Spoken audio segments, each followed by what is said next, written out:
देखिए, इतिहास की बात आप करिए, मैं वर्तमान की बात करना चाहती हूँ। आपको तो एक बहाना चाहिए, पूरे परिवार का नाम गिनवा देते हैं। अरे अपनी जिम्मेदारी खुद लीजिए, 11 सालों के लिए तो सत्ता में आप हैं। अभी नेहरू को छोड़ नहीं रहा। कल माननीय गौरव गोगोई जी ने अपने भाषण में पूछा गृह मंत्री जी से, क्या आपकी जिम्मेदारी नहीं थी? मैं देख रही थी। राजनाथ जी, रक्षा मंत्री जी यूं अपना सर हिला रहे थे, कुछ बोले नहीं। अंदर से महसूस हुआ होगा कि यहाँ कुछ जिम्मेदारी थी, लेकिन माननीय गृह मंत्री महोदय जी हंस रहे थे, वे हंस रहे थे। अध्यक्ष महोदय, कल सत्ता पक्ष और आज भी सत्ता पक्ष के नेताओं ने 2008 के मुंबई के हमलों का जिक्र किया, बार बार कहा कि मनमोहन सिंह जी की सरकार ने कुछ नहीं किया।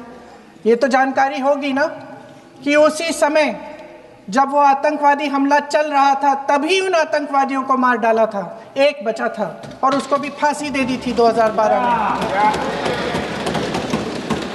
महाराष्ट्र के मुख्यमंत्री ने इस्तीफा दिया।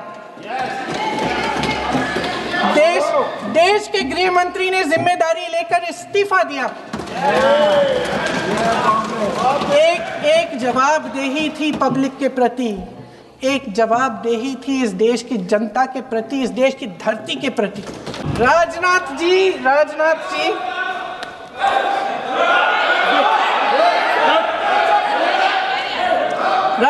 जी तो पुलवामा, उरी और पठानकोट के समय गृह मंत्री रहे थे।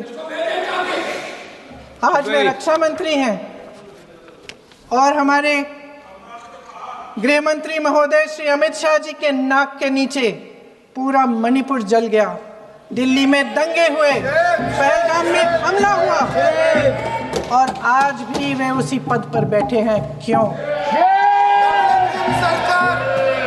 अध्यक्ष महोदय, बमबारी से अखबारों के हेडलाइन बनते हैं, मगर कहानी सुरक्षा में की चूक में भी है। आज देश खोखले भाषण नहीं सुनना चाहता, देश जवाब चाहता है, तसल्ली चाहता है कि सच उससे छिपाया नहीं जाएगा। देश जानना चाहता है कि उस दिन अप्रैल 22, 2025 को क्या हुआ और क्यों हुआ। आप तो खुद अपनी पीठ थपथपाने में लगे रहते हैं। सेना, देश, संसद से सच छुपाते हैं। ऑपरेशन सिंदूर जब शुरू हुआ, हम सब ने समर्थन किया, सब एकजुट होकर खड़े हो गए इस देश के लिए। दोबारा होगा, दोबारा खड़े हो जाएंगे। अगर हमारे देश पे हमला होता है तो यहाँ इस सदन में किसी भी पार्टी का हो, कोई भी हो, सब आपका समर्थन करेंगे।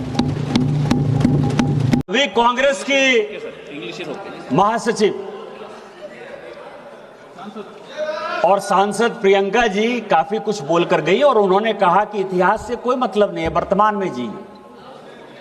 जो व्यक्ति, जो देश, जो समाज इतिहास को भूलता है वो अपने आप को मिट्टी में मिला लेता है। इतिहास से सीखना चाहिए, वर्तमान में जीना चाहिए। और इस पार्लियामेंट में और इस देश में जिन दो चीजों पर बात होती है सभापति महोदय, हम लोग किस चीज पर चर्चा करते हैं? हम लोग या तो कश्मीर पर चर्चा करते हैं या चीन पर चर्चा करते हैं। इन्हीं दो चीजों पर चर्चा करते हैं।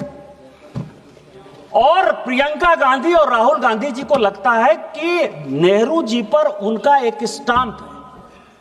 नेहरू जी आपके नाना हो सकते हैं, दादा हो सकते हैं, इस देश के वो पहले प्रधानमंत्री थे और उनके किए हुए कारनामे पर प्रश्न उठाने का मुझे पूरा अधिकार है।